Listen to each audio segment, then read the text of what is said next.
Astrid Naranjo. Thanks for coming on the podcast. Could you start with an introduction of what you do and who you are, please? Absolutely. Thank you so much for having me. I am a coach, dietitian as well, that works with Team BioLane and Lake Norton. I've been a dietitian for over 9 years, and I love what I do. I pretty much work part-time in a private hospital as a dietitian for mental health and rehab, but I also do almost full time on the other hand with online nutrition coaching. So that's what I do. Yeah, okay, cool. Interestingly, your Instagram handle is anti-diet dietitian. Could you kind of like unpack that phrase a bit and a little bit about why you don't believe in certain diets or yeah.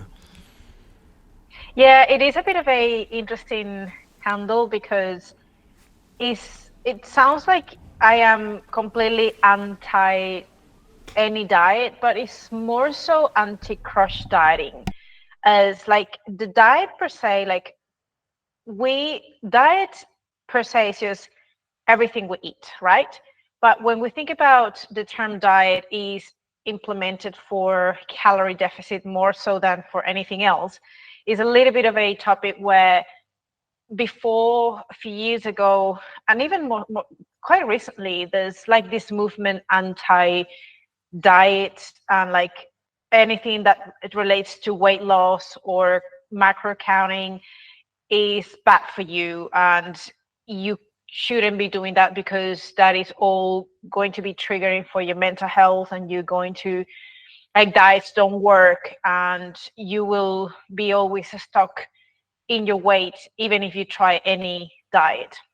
So that's why kind of like I was interested in unpacking that a bit more because all diets actually work depending on how you see it and from the angle you try to interpret. Now, when we think about dieting and using a calorie deficit, any type of protocol that creates an energy deficit is going to work in terms of producing fat loss.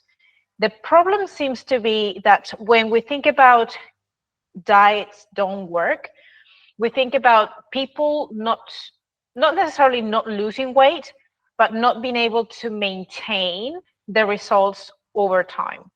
So that's where we think, well, diets don't really work long term, but most of the times it's because people don't really know how to even implement changes in behaviors and mindset to keep on going even after they have achieved their weight loss. So that's where it gets tricky because any diet that creates a calorie deficit will work. But the problem is not every diet is going to be sustainable, and not every diet is going to allow you to really learn how can you stick to something long term for the rest of your life.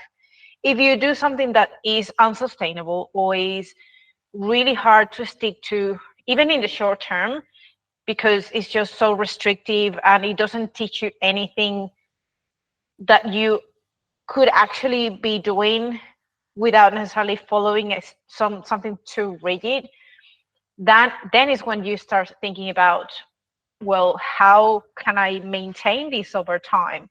So when we think about diet per se and losing weight, diets are not meant to be sustainable. If we actually sort of go through the deep meaning of weight loss, like you shouldn't be losing weight forever. It is meant to start and it's meant to end. You shouldn't be doing a diet forever, and you shouldn't be on a weight loss forever because otherwise you'll die. So it is potentially the main thing that you want to think about is any diet in a calorie deficit isn't sustainable. But when you are in the actual dieting phase, you want to make it as sustainable as possible so you can actually stick to it, if that makes sense. So that's pretty much where I'm coming from that anti diet dietitian. So I don't want to promote diets that are just cookie cutters, and they don't teach you anything, and they just promote weight loss without any intentions behind it. Why do you want to lose weight in the first place? What is your main intention, the purpose of doing this? Because sometimes there are subtle and very superficial goals that don't really matter as much for the person, and that's why people can't sustain something for longer, or they just give up very quickly, because their main reason for doing a diet was very superficial. There was no like a really true why of doing something for maybe their health, or the being with the family, being able to play with the kids, or just being able to move better, or things like that. So sometimes it's just, well, I just want to lose 5 kilos. That's it. But why? So it's asking why a few times until you actually get to understand very deep concepts of your true values and motivations. Sorry Mm. if it was a kind of a long-winded No, answer. that was good. That was good. I think you raised a good point that like there is this kind of connotation that like diets are bad, and if you're doing a diet it's like horrible. But I think it is important that people kind of change their mindset around that, that like if you hate what you're doing, then it's probably not, it's not going to work like for the long term at all. Okay. That's true. So from that, if you're not like, how do you go about kind of constructing a plan for someone to achieve sustainable weight loss? The first thing that you want to know is obviously what are your clients' goals? What do they want to achieve? And whether they have a specific sort of deadline. Let's say, well, someone is getting married, or you want to participate in a photo shoot, or you have a contest prep that you want to get ready for. Depending on the amount of time you've got, you have to sort of think about how rigid and how aggressive you have to be in order to achieve those goals, and how relevant they are. Like, you probably could say, well, I need to be down by 20 pounds in 2 weeks. Like, no, this is not sustainable. This is not achievable. I'm not the one person that is going to get you there in such a short amount of time, because you would need to implement things that are likely not going to be healthy for you. And I don't like, it doesn't align with my values. But when I think about something that we can plan together as a team, okay, let's plan something that is realistic, is attainable, is objectively doable in a certain period of time, then from there, pretty much reverse engineer as to what are the action points and the basic things that need to happen on a day-to-day basis, then on a macro basis, like weekly, and then monthly. And at the end of the day, when you zoom out, consistency over perfection is going to pretty much give us that result. And if you do a more specific analysis as to what has to happen, you definitely need to create a deficit and calculate, well, what is the percentage of body weight you need to lose per week that we're going to be aiming for, that is good enough for you to have a decent progress week by week, but it's not so much so that you are putting at risk your lean body mass and you're losing muscle.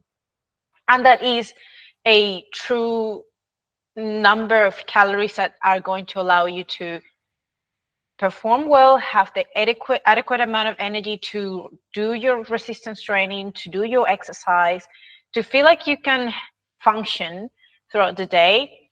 And that is going to allow you to be consistent and enjoy the process. You don't want to make something so hard and so restrictive that you feel miserable all the way through. And once you start getting closer to the end goal, you are just counting the hours to just get off the diet and cheat and binge and just do everything that you weren't able to do within that time frame that you spend dieting. Okay. Yeah. So is the main tool you would use is like counting calories? You can use obviously macro counting as as the most objective way to do it. You don't have to, but is the most objective way to do it. Like if you are able to create a calorie deficit and utilize portion control, mindful eating, strategies like using a meal plan, or just by monitoring and really connecting to your hunger cues and just eating 80% of your fullness and not eating the entire amount, so you're not 100% full all the time, and you have some level of hunger, that is going to indicate that you are in a calorie deficit, and obviously adjust as you monitor your weight and your measurements and things like that. So there are small objective ways to get there, but there are also ways that you can utilize, strategies that you can use if there are clients or you have people that are not willing to track, or they are willing to use any other strategy like a meal plan, or just trying to transition into a more gentle approach. Some people with eating disorders or binge eating, sometimes it's nothing to do with tracking calories, it's just stopping the behaviors that are actually generating the problem. It could be like every time you're binging, it's just creating that surplus. So how can we stop creating that surplus in the first place? So that is attacking the mindset, the behavior, and the habit of just recurring and using food as as your only coping mechanism to feel better. So there are a lot of things that we would need to get into and unpack when it comes to emotional eating, but there is a very important distinction, and that's why you need to really assess the client and whether they're ready to, like, even if they're ready to lose weight, if they're in the position, uh, not just not just emotionally and physically, but also like, is it the right time? Are you going to be able to stick to a calorie deficit if you're someone who is back-to-back meetings, traveling all the time, just eating out all the time? It's going to be very challenging. So you got to be realistic with your goals and with your situations. Yeah. And so the reason I asked about like calories, because I know some people like to use, they're kind of, instead of restricting calorie, they still are restricting calories, but instead of counting them, they'll do something like intermittent fasting or kind of restricting certain foods. Do you think those can be useful strategies, or can they kind of lead to unhealthy behaviors? Well, they are going to be tools in your toolbox that can be utilized, but you gotta know that there are potential risks for certain population. Like if you're someone with eating disorder or you struggle with binge eating, intermittent fasting is likely to mess you up even more, because you are building and strengthening a habit that is just not eating for a long period of time. And when you do eat, just eat the fuck out of it. Like try to eat as much as you can. So that is strengthening that behavior of binging. And sometimes you get so hungry that your primal physiology is going to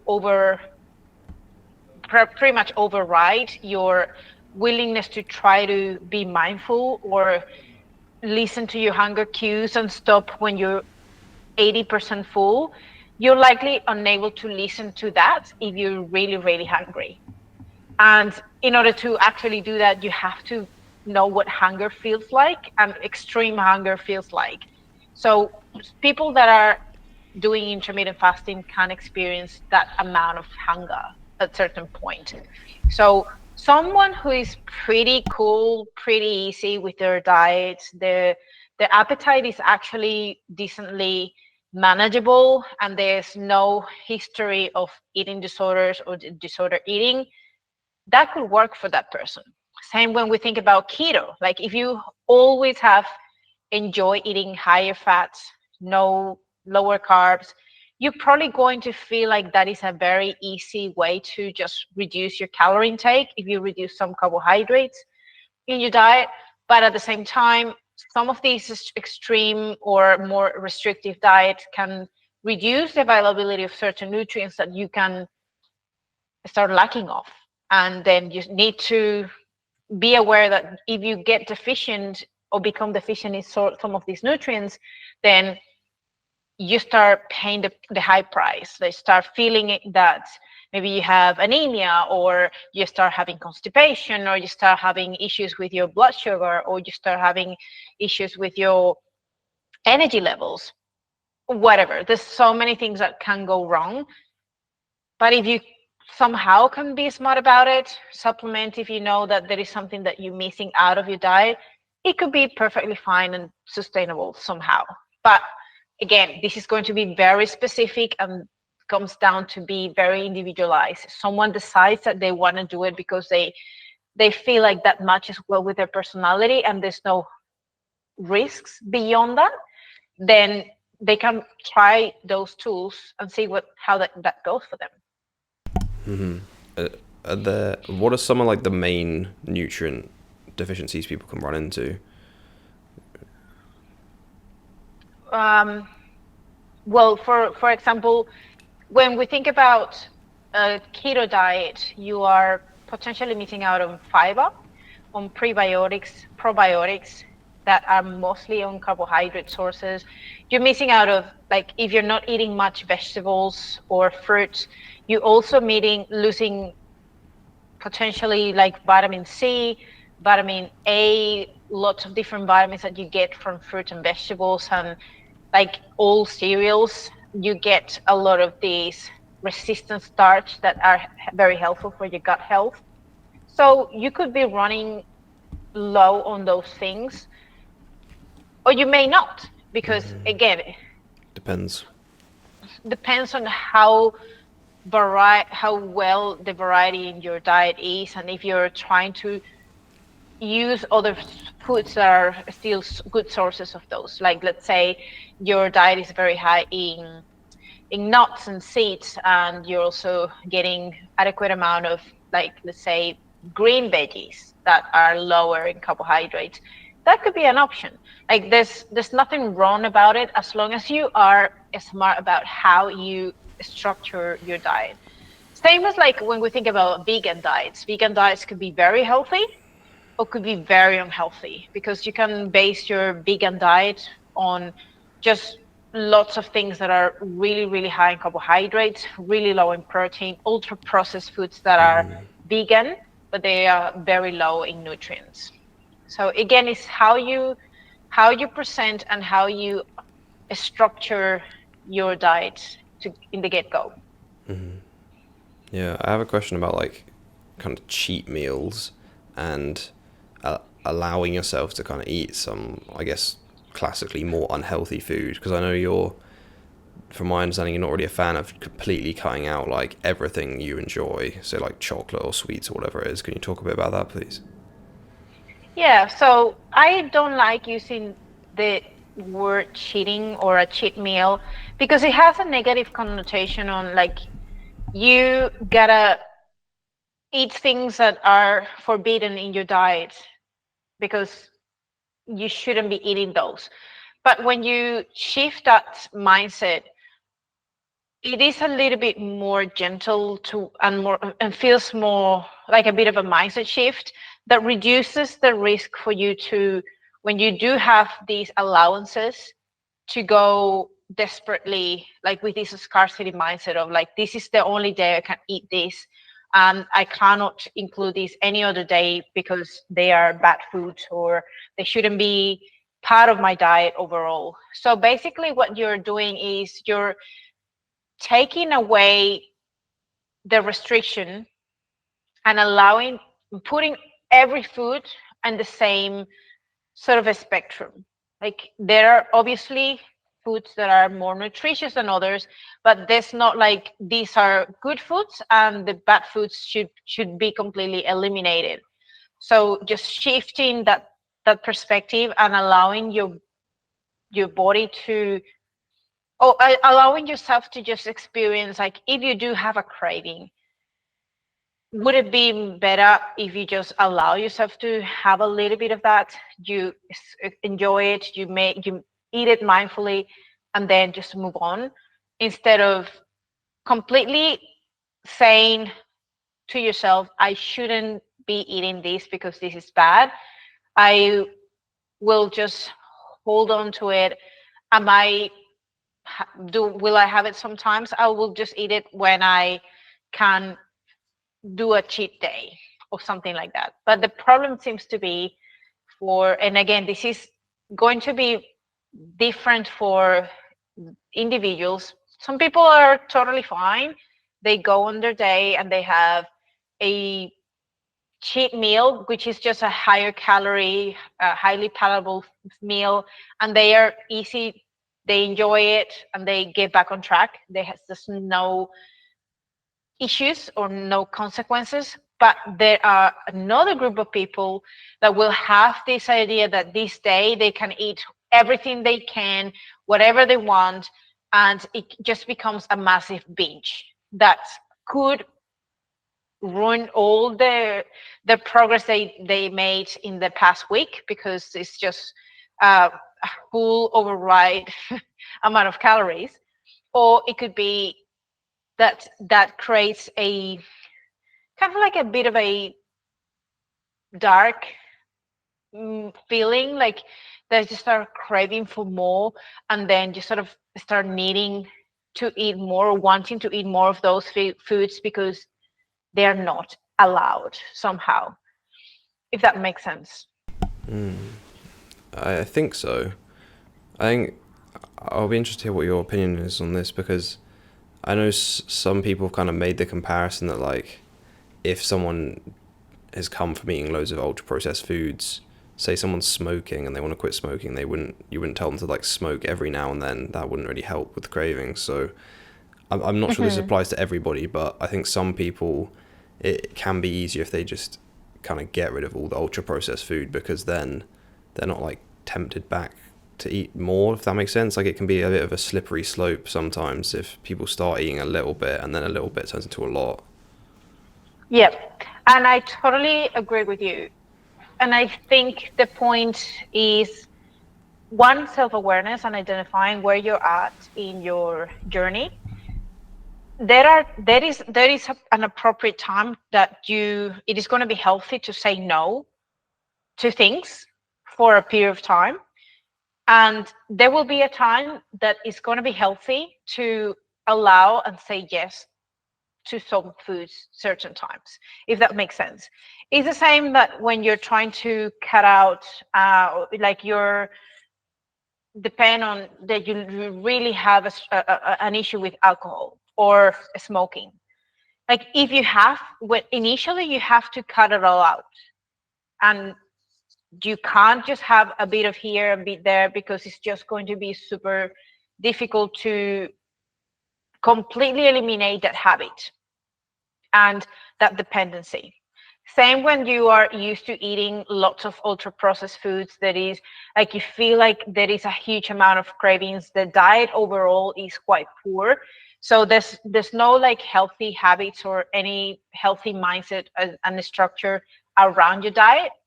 So that's it's you gotta cut, pretty much eliminate all these foods for a while until you become healthier mentally, physically, you're more active, you have developed better habits. Once that foundation is stronger and is better, you can start reintroducing things that you really enjoy, and they will have a different perspective in your diet, because now it's not the major component of your diet, it's just that 80-20%. Like we just seeing that as a something that could be included, but just if that makes sense. If that make sense to include it in your diet at that point. And it's just learning how to identify what are my goals, what are my priorities, and whether something like having a chocolate every now and then would make me feel really good, or would that make me lose feel like I'm losing control. So it is about being very self-aware of what are your weaknesses and how can you get better at responding to certain foods.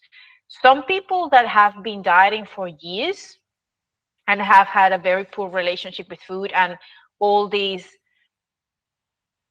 sort of dieting culture and like negative self, how can I say it, it's like these all these thoughts that there are really bad foods that are you shouldn't be eating certain things. They create this sort of hate love and hate relationship with certain foods that when they eat them they binge on them, but when they don't have it they're pretty good and they don't think about them and they don't miss them. However, sometimes, and I can tell it from my own experience and my own story, there were things that until I allowed them to be in my diet on a regular basis, they were always going to be either really, really obsessive and addictive, or I couldn't have them in my home. I couldn't have it anywhere near me because I would just feel that like palpitations and craving, and I knew that the food was there and I had to have it. But until I decided that that was fine and I could eat it anytime and I was available any day of the week, that's when I started developing that sort of relationship where it is, rather than feel like this is like the meal, the food that I have to completely hide from my view, or have it or not have it. Now it's there all the time, and then it becomes more like a neutral. It becomes a neutral food that, okay, it's there. Do I really want it now?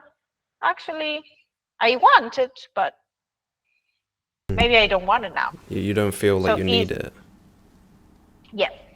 So until you start shifting that and you actually get the experiment of allowing and getting yourself exposed to the same food and neutralizing that feeling like this is the food, it's actually just something that you can have anytime, any day. Like actually have a challenge to have it a little piece every day for 1 or 2 weeks, and you start feeling the difference. Like, okay, oh, I get to have it tomorrow, and I get to have it in next day and next day. You get to a point like, oh, I don't want it anymore. Like I'm sick of it. It's not So it special. is, Yeah. yeah. So it's just neutralizing the meaning of that food to you. Okay. Yeah, that kind of makes sense. I think that whole point, if we should wrap it up, is like in well, some instances, maybe many instances, people might need to cut things out, and then as they, I guess, kind of change their relationship with food and become like less dependent on these things, they are actually able to kind of bring them back in later. But Yep. because they've changed their mindset around it, they've kind of changed their mindset so they wouldn't then kind of go off the rails and just eat loads of it, essentially. Yep. That's exactly right. Okay. So next I want to ask about like, because a lot of people do manage to lose weight on their journey, but a lot of them end up putting it back on. So how can people keep the weight off for the long term? Yeah. It is. That's a question I really like because as I was talking to you earlier in our conversation, anyone can lose weight, and there's no like a real challenge once you know and you can hit a proper calorie deficit and sustain it for a decent period of time.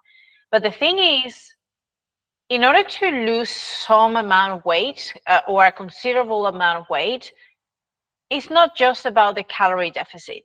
It's about lots of different things that you have to do regularly, consistently for a period of time to actually get there.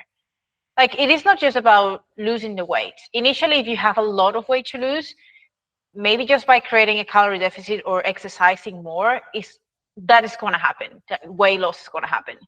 But when we are thinking about a decent amount of weight that has to be lost, you got to start putting things in place, such as changing certain habits and certain behaviors, starting doing some more activity, doing more walks, being more active, being more cognizant of your the things that you can eat, the things that you shouldn't be eating as much, the things that you have to include in your diet more, having more protein, having more vegetables, having food that are more satiating, having more fiber in your diet, getting and showing up to the gym, being able to change your mindset around all or nothing. Like, oh, well, I didn't do today my 100% for I didn't get to my targets or I didn't get to exercise. Just I I fucked up. Okay, then fuck it. I just give it all up. Instead of doing that, you think, well, all or something. Okay, what I wasn't able to do everything, but I still showed up. I still was able to do half an hour instead of an hour in the gym. I wasn't able to eat a salad or include vegetables today, but I had my protein and I try to have a little bit of fruit, something like that. So it is just things that are adding up. So once you get to your goal weight, you can still pretty much you manage to up your calories so you can maintain your weight now. You eat more calories now because you have finished your fat loss phase, so you no longer need to be in a calorie deficit.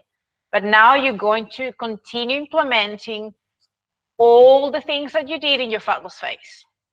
So you still show up to the gym, you still eat more protein, you still eat fiber, you still get to be very self-aware of your emotions, and you're still paying attention to how full you are, and you still slow down to eat. All of these things still play an important role, regardless whether you're in a fat loss phase or not. So that's how you maintain and keep it off. And there is a lot of research that supports that it's about the behaviors and the habits that you acquire, not just during your fat loss phase, but how you continue to implement that once you have finished your fat loss phase, and you can continue doing the same things that you did when you were trying to lose weight. Yeah, I think that's a really good point because I guess from people I know and also like my own experience that when I see people like improve their health, in some cases they almost need to become like, I mean this sounds a bit extreme, but like almost a different person. Like their identity kind of shifts a bit. And what you're saying with the habits is interesting because this it is almost like you want to be doing this for the rest of your life, so you are going to have to implement and change things about your life. Something as Einstein said, if you do the same thing again and again, expect a different result, it's called insanity.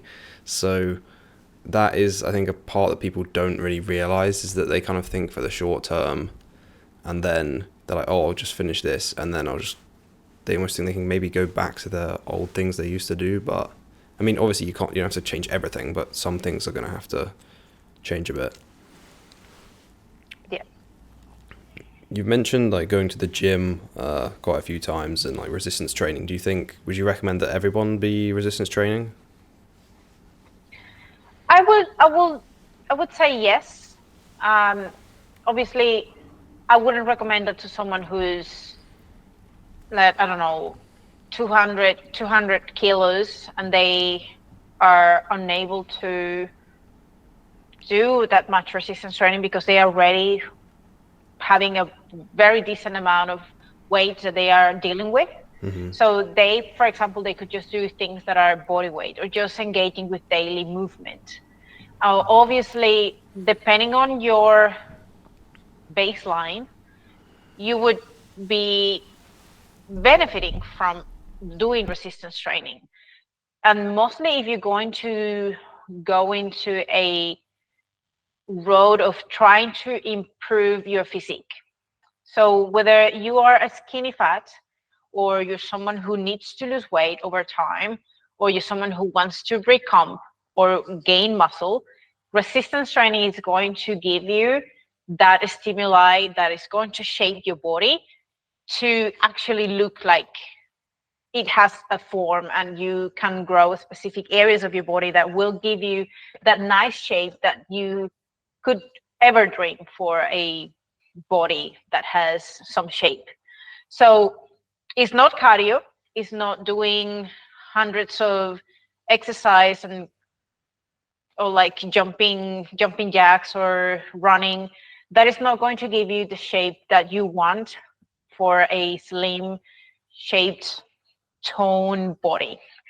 I say tone because that is the famous word that a lot of women would say. I want to tone up. I want to look more tone. And I Oh was no. like, well, you want just to be stronger and look fitter. That's all. Yeah, I think a lot of women get worried about like getting too bulky if they lift weights, but uh, I can't And they remember. wouldn't. Yeah, some. It's really impossible unless you have test Mm, testosterone, external testosterone to yeah, actually get more jacked.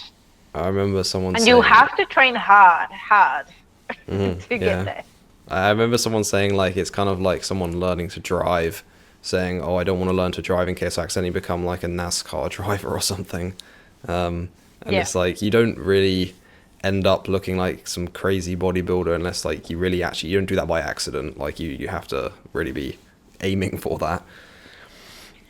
It takes years. Years, like I've been lifting for 20 years. Out of the 20 years that I've been exercising, not lifting, I would say the past 15, 12 years, I actually have been doing actual weight.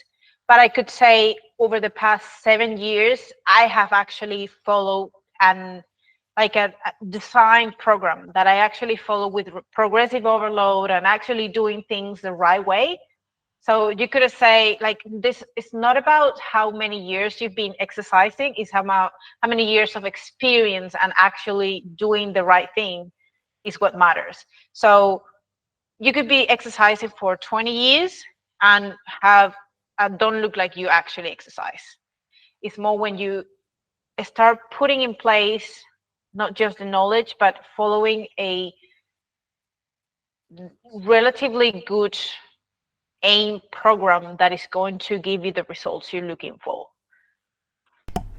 Another thing to mention about like muscle building is muscle increases like your resting metabolic rate, so that can help you burn more calories. I'm not sure how significant the effect is, but can you talk a bit about that? Yeah, research is very clear that in order to like it's not going to increase your metabolic rate by that much directly, because maybe if you put 10 pounds of muscle, which is something that is really hard to do, but let's say you put 2 pounds of muscle in a month, that is going to likely burn another 20 calories Okay. like this per day. So it's not much at all. But what happens is when the more muscle you put on your frame, there is a sort of indirect benefit from putting more muscle. One of those is you're more efficient, you're stronger, you move better, you actually want to do more things because you feel fitter, you feel in better shape. So there are things that are going to indirectly promote more movement or efficiency or more indirect need that is going to increase your non-exercise activity thermogenesis, which can at the end be more significant for or contributor for your total energy expenditure at the end of the day. So let's say you're able to put more muscle so you can lift heavier and train harder. So if you can train harder, you're going to spend more energy in your training sessions. And that is going to also contribute to you being able to maybe just feel more motivated because you are feeling really good and you start Okay, well, you help your mom lifting certain things or carrying the groceries. So like all of these little things are indirect ways to increase your non-exercise activity thermogenesis, and that is likely to increase your total energy expenditure. Yeah. Correct me if I'm wrong, but I think exercise kind of can help out mitochondria, which kind of the engines which kind of make the energy, or well, not make energy, produce energy, uh, which would make you feel more energized. Yeah, yeah. So the actual exercise and like intensity, like the combination of just getting your body into a relatively higher stress level that is produced by breathing more and increasing your sort of like breathing and all your um, circulatory system, everything is working. That obviously increases the metabolic production of certain metabolites, and it makes you just be more efficient at the level of your cells. Your cells need to work better, need to be more efficient, and therefore there is a benefit at the level of the mitochondria, as you're saying. So yeah, I think that could be another issue people run into, or at least talk about a lot, is kind of like having kind of low metabolism if they've been dieting. So how do we kind of keep your metabolism at a relatively high level while still losing fat? Yeah, it is an interesting question, and I think one thing that you have to bear in mind is your metabolic rate or your BMR is going to go down, not just because your metabolism gets damaged because of dieting. The thing is, your body composition, as you lose weight, you're way less. And obviously, your body becomes a bit more efficient at doing things in a lower weight. In addition to that, the less you weight, the less energy you need by default. So that is one thing. One part of the sort of this conundrum that people are trying to understand and sort of decipher is that there's the chronic dieting, in addition to weighing less and needing a bit less energy, is that there is some hormonal compensations. So chronic dieting and being exposed to a long-term energy deficit can affect your thyroid hormones. If your thyroid hormone goes down, your metabolic rate will go down. But that is all reversible. That is all temporarily, and that is called metabolic adaptation. Your body's just going to be smart about what is going on and will try to adjust things in your system so your body can survive this famine, this period of starvation. Obviously, that's not what is happening, but your body doesn't really know. Your body can't tell what is happening. So your body's just to be smart about that, and it will adapt. So it will slow down your metabolic rate. It will try to make you hungrier and increase your appetite. So things can be replenished. So you can eat more and pretty much everything can be restored. So that's what happens with metabolic adaptation. Your biofeedback is going to pretty much tell you when things are getting closer to that extreme. So your hunger is higher, your appetite is higher, your satiety is pretty much like I am never satiated. And also your energy expenditure, your needs goes down. You pretty much don't want to move. Like if you can't just stay where you are and things let happen by magic, that could be amazing. But obviously that is where you can decide, okay, let's do maybe I could benefit from having a bit of a break from dieting. So you can just stop dieting for a while, which is implementing diet breaks. That can be 1 to 4 weeks of just not dieting, going back to maintenance, and just being able to let your body recover and reducing that psychological fatigue from being in a deficit as well. other thing that you can implement is obviously once you are feeling that dieting is making a high toll on you, it's just deciding I am going to go back to maintenance and then maybe just reverse diet from there until I feel like I've gotten enough calories for a while. I've rebuilt my energy and somehow improve my physique a bit more. So I decide to diet again. And what do you mean by reverse diet? Could you explain that? Reverse diet is a technique or a tool that coaches use for someone that has been exposed to a very long diet phase. And what it helps is you can call it reverse diet or you could call it a lean bulk, which is basically trying to increase calories as much as you can while minimizing fat gain.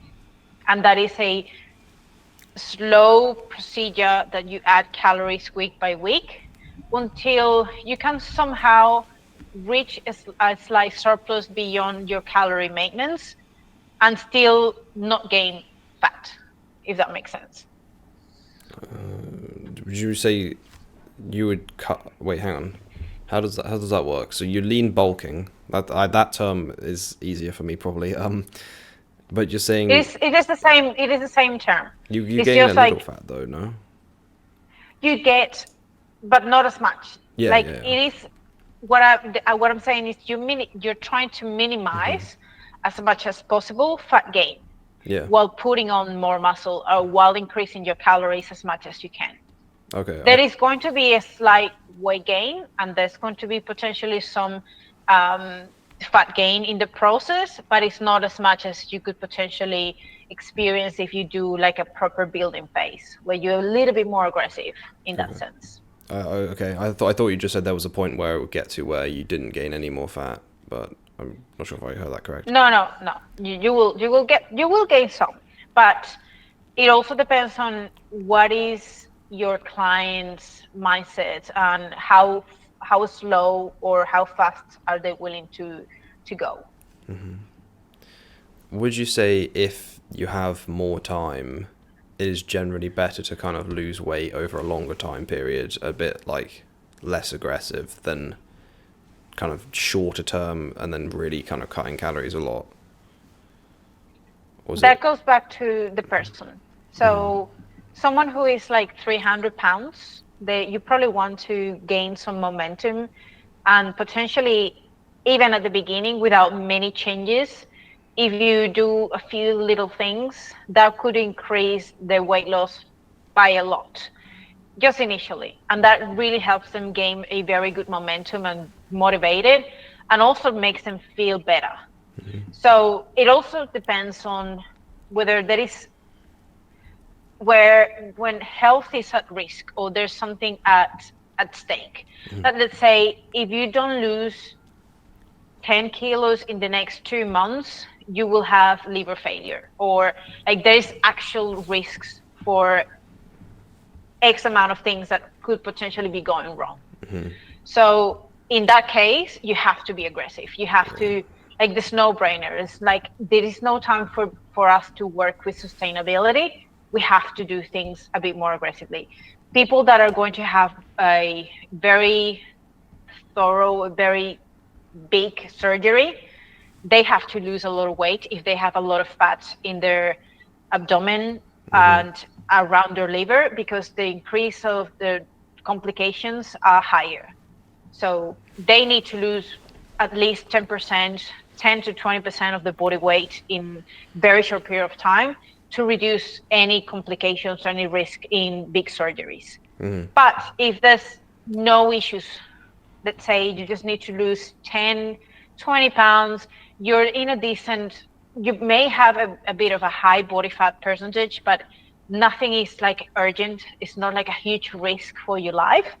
Then you can take the time and you can go slower. You can have certain sprints. Like I am very good an advocate for some diet sprints where you decide to take, let's say, four weeks where you go hard, sharp, fast, and then you come back to calories that are a little bit more maintainable and doable. And then you could go back and do a little bit or another round of 4 weeks, a bit more aggressive, and then slow down.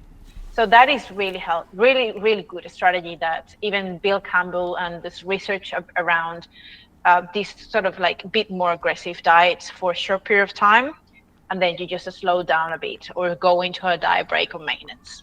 Okay. So if you lose weight quite quickly, that can also lead to, or if you lose fat quite quickly, that can also lead to muscle loss, right? If you're cutting If you're calories a not lot. resistance training. Yeah. Y- So if you're not resistance training and you're not including adequate amount of protein in your diet, you will likely lose more muscle than you should. Oh, so even if you are dieting quite aggressively, as long as you resistance train and you eat enough protein, you're gonna probably see the same amount of muscle loss as compared to like doing it over a slower period. Would that be correct? You will minimize muscle loss at any time, provided you're doing adequate amount of resistance training and you're also eating an adequate amount of protein. Obviously, there is higher risk of losing more lean body mass if your deficit is very large. It's just the way it is. It's going to happen. Okay. Yeah. But it may not be the case for certain people, especially if you are not as lean. Like if you have 30% body fat, you're not going to lose much muscle. If you're doing somehow some amount of resistance training, you are eating a good amount of protein, but you are having a bit of a more aggressive deficit. But the leaner you get, like let's say you're now 12% or 10% body fat, and you need to continue on a deficit, like let's say we're referring to like bodybuilding contest prep type of athletes, they will be a higher risk of losing muscle. So it'd be better to do it slower in that case. Yeah. Okay. Do you look at training differently during like muscle gain phase versus like a fat loss phase? Would you recommend like doing different resistance training or more or cardio, or is it the same? I wouldn't change the actual resistance training protocol. I would say it is exactly the same. Potentially, you want to consider what is the level of experience of that athlete, of that person to begin with, and whether the amount on the training, their training volume, their intensity, everything is tailored to the person, and that person can stick to it, is aligned with their lifestyle. Can they actually do it? And how many days a week can they commit to it? And how well is the recovery from those sessions and everything else? Most times, someone who is building is going to potentially be able to tolerate more volume, more training volume than someone who is very, very deficient or like is in a very steep deficit. They will probably struggle with feeding the amount of volume, or because they become very lengthy overall in terms of like the amount of time you have to spend in the gym. It gets so lengthy when there's like a ton of volume. So you want to perhaps be more intentional and work more with the intensity, and just searching for what is the maximum recoverable volume, and the probably you work within the adequate to the minimum effective volume that the person need to have in order to just get the what they're looking for. Okay. Yeah. This is maybe a little bit unrelated, but what do you know of like Mike Mensa style training where people train super intensely but not that long? Do you think that can be pretty good for muscle building still? So they do like not that much volume but just train like really hard, like past failure essentially. Um, I think it is going to lead to gains for sure, but I I think if there is a point that your body gets used to that amount of intensity, you will maintain your gains. You may gain a little bit more, but maybe not as much as you could. So you're kind of like just working with your minimum effective volume. So you will gain until a point, and then you potentially will maintain, and or you may see very much slower gains over time. But I don't think you would benefit as much as if you are really working to the maximum of your potential. But again, this is something that can be tailored to a specific and depending on the individual. If that is what you can do and that is the amount of time that you can spend, that is way better than doing anything. Yeah. Yeah. Okay. So would you say is progressive overload is the main? Well, is increased intensity a form of progressive overload? I think it is. It is, yeah. Yeah. Yeah. Okay. Yeah. But So that. you can increase you can do progressive overload from many different ways, increasing intensity, slowing the tempo, increasing the load, increasing the reps, Right. just So. working with different techniques that can just make like supersets or drop sets or like I don't know, like drop sets or I don't know. There's That so many was things that you that can do. was that was quite a lot already. Yeah. Okay. Is there anything else you'd like to like kind of end up with, to round up? Mm, what specifically? I don't know, like any key like points to leave the audience with. Well, I'd say if you're going to embark a fat loss phase, don't rush it and be really intentional about why are you doing this in the first place.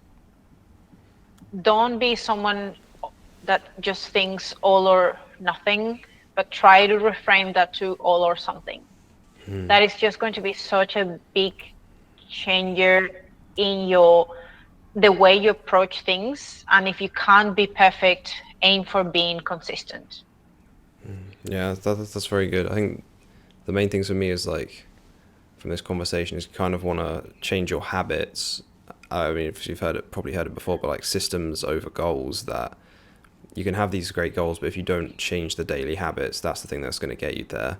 And then that part, like you said, you want to do something, even if you don't do like exactly what you planned. At least you've showed up, and you've kind of. I think it's important that over the long term, people kind of build the habit of showing up, because Mm-hmm. then you're just always going, even if it's not perfect, and eventually you will get probably better at doing what you set out to do. But just the fact of getting used to doing something every day is very useful for the long term. And then also, I think people need to realize that like health isn't like just weight loss. Like you could gain like a pound of muscle, lose a pound of fat, and your scale is still going to say the same thing, but that's actually like a big win. And that there are other things to do with your health apart from just like what the scale says, essentially. 100%. The scale is just one way of measuring somehow what are you trying to do, but it's not going to dictate your value or who you are or what is your worth. Most times it's just one way of measuring things, but it's not the only way you measure things. Yeah, because it's not much point if you're like shredded, but you have like terrible sleep, you're kind of miserable all the time, you don't have any energy, you've got like brain fog. Um, so yeah, I think that's just an important one. So thanks for doing this, Astrid. So I know people can find you on Instagram at anti-diet-dietitian. Is there anywhere else you'd like to send them? Yep. I think that is my main place. You can also visit my website, astrid-dietitian.com, and that is a little bit more of some of the resources I've created that just give you a bit of a rough idea of things that you can do with higher protein or just like a consistency calendar. I wrote a little bit of a guidebook on mastering the basics for sustainable results, which is in my website as well. And I also created something that is quite useful to start teaching people to design and meal plan their own nutrition with just a very handy spreadsheet that gets them to calculate their energy requirements, and then how those calories and macros convert and translate to food groups, and then how these food groups convert to actual foods, and you can distribute it throughout the day as a meal plan. So it's something very useful for coaches or for someone like that they just want to have a better power on their nutrition. Okay. I'll put the links to both of them in the show notes. So thanks. Thank you so much. Thank you so much for inviting me. Have a good rest of your day. Thank you. Bye.